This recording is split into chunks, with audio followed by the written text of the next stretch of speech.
Okay, so we have loaded up our mission plan into the Waldo FCS mission plan folder, just like we do with our traditional missions. And now we're going to run the flight control system software.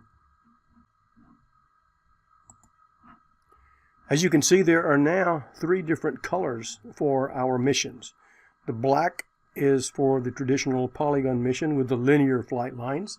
The purple is the circular missions, which we use for extreme crisp 3D images over urban areas with a lot of vertical projection.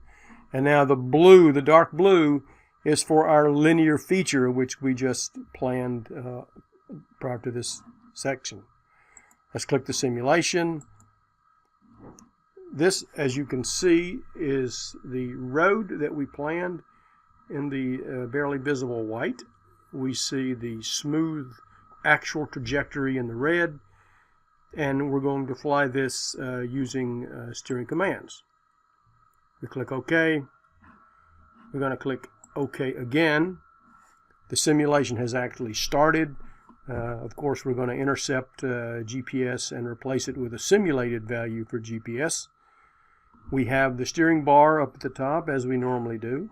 We have time to go, which shows us the time to go to the end of the trajectory. The altitude is reading 0. Ground speed is 75 knots. Now we see that this is the semi-infinite blue line, which we use to assist the pilot in moving onto the actual start of the flight line, which is the black line. We see the projection of the bore sight, which is the red circles. But it's interesting that the projection of the bore sight is actually on the white line and not just below the aircraft, which is steering to the black line.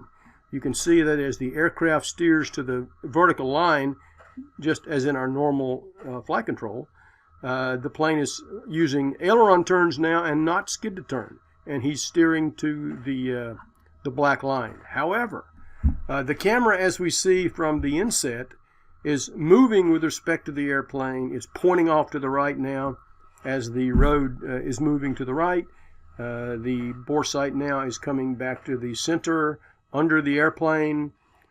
It's going to cross over and point off to the left of the airplane. The information at the bottom is some diagnostics that I use in the simulation. It shows the distance along the feature.